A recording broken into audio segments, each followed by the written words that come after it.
बिस्मिल्लाहिर्रहमानिर्रहीम। अस्सलाम वालेकुम। Grade 7 mathematics, lecture 3, chapter number 8, page number 120। हमारा आज का टॉपिक है factorisation of algebraic expression by making groups. Means कि हमने अलजेब्रिक एक्सप्रेशंस को फैक्टराइज तो करना है, लेकिन हमें मेथड जो यूज़ करना है वो है ग्रुप्स का, कि हमें पहले ग्रुप्स बनाने होंगे एंड देन फैक्टराइज करना होगा।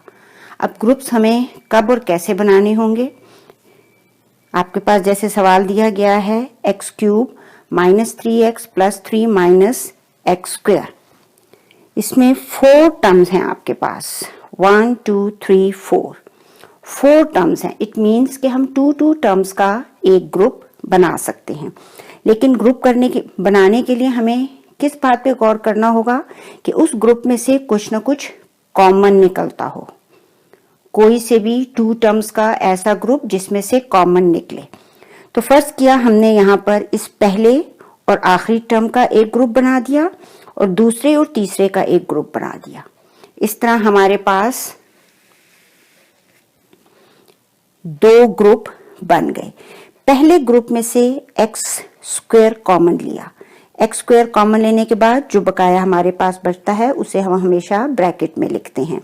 x³ में से जब हमने x² को कॉमन ले लिया तो हमारे पास x बाकी बच गया, माइनस x² कॉमन, यहाँ कुछ नहीं था तो हमने 1 लिख दिया, माइनस 3x + 3 में से 3 कॉमन है हमारे पास, 3 कॉमन है, यहाँ पर हमारे पास x बच गया। अब आपको मैंने बताया हुआ है कि जब हम बकाया को लिखने लगते हैं तो बाहर अगर हमारे पास माइनस हो तो यहाँ पर जो साइन भी होगा वो चेंज हो जाएगा। यहाँ प्लस था तो अब ये माइनस हो जाएगा।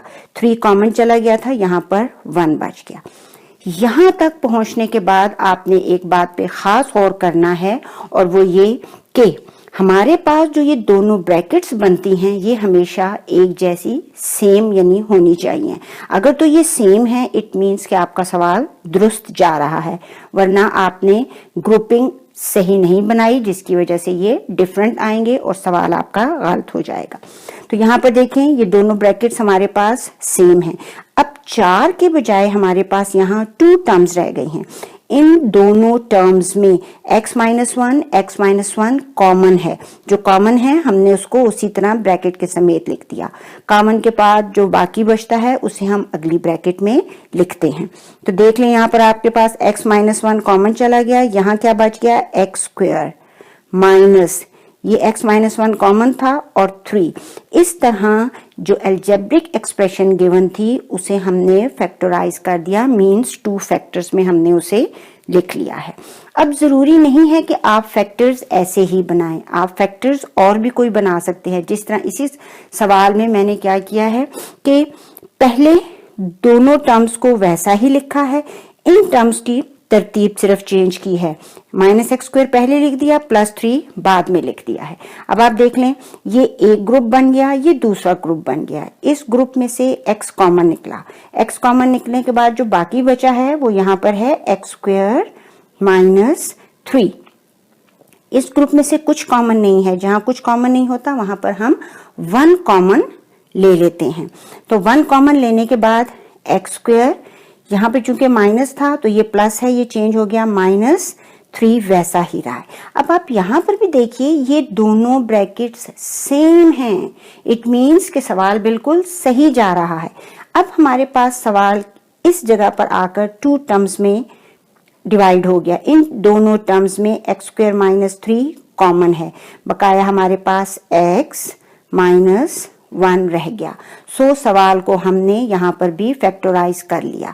इसका आंसर देख लें, इसका आंसर देख लें, दोनों आंसर हमारे पास सेम हैं। ये कहने का मतलब सिर्फ ये है कि आपने फैक्टर्स के लिए कोई खास वो नहीं, आप अपनी मर्जी से फैक्टर्स बनाएं। बस फैक्टर्स बनाते वक्त ये ख्याल रहे कि जब आप ये वाला स्टेप करने लगते हैं तो हमारे पास जो ब्रैकेट्स बनती हैं वो दोनों हमेशा सेम आनी चाहिए हैं।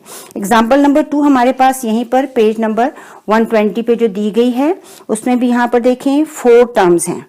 मैंने सवाल को कोई चेंज नहीं किया। फर्स्ट 2 टर्म्स का एक ग्रुप बना लिया, सेकंड 2 का दूसरा ग्रुप बना लिया। इस ग्रुप में हमारे पास a कॉमन है, बाकी जो हमारे पास बच जाता है वो हम ब्रैकेट में लिख रहे हैं 5b, a कॉमन चला गया, माइनस a कॉमन चला गया, सिर्फ 2 बच गया, ये माइनस यहां लगाया।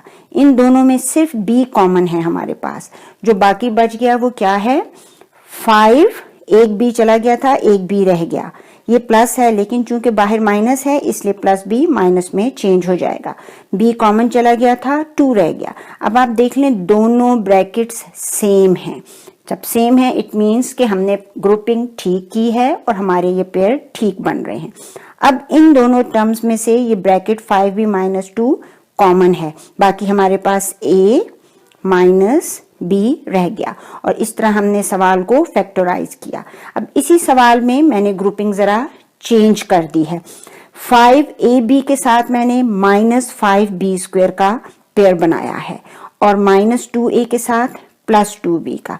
अब आप इसमें देखें 5b आपके पास कॉमन है, बाकी क्या बच गया 5b जाने के बाद a आपके पास बाकी बच गया, माइनस 5 जा चुका है, b स्क्वायर में से एक b कॉमन है, एक b आपने लिख दिया। इस साइड पे माइनस 2 कॉमन है, बाकी आपके पास a प्लस था लेकिन माइनस की वजह से माइनस हुआ और b।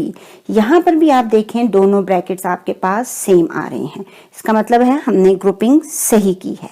a माइनस b इन दोनों में कॉमन, बाकी आपके पास बच गया 5b माइनस 2। आप गौर करें तो आपके पास ये दोनों जवाब भी सेम हैं, सिर्फ आगे पीछे लिखे गए हैं। जिस तरह आप 2 को 3 से मल्टीप्लाई करें या 3 को 2 से, बात एक ही होती है, आंसर 6 ही आता है और ये भी मल्टीप्लाइड फॉर्म में ही है, इन दोनों ब्रैकेट्स के दरमियान मल्टीप्लाई ही होता है। अब आप अपने एक्सरसाइज 8.7 पेज नंबर 121 पे जो है उसका क्वेश्चन नंबर 3 के तमाम पार्ट्स इन्हीं तरीके को मद्देनजर रखते हुए आपने इंशाल्लाह ताला कंप्लीट कर लेने हैं। अल्लाह हाफिज।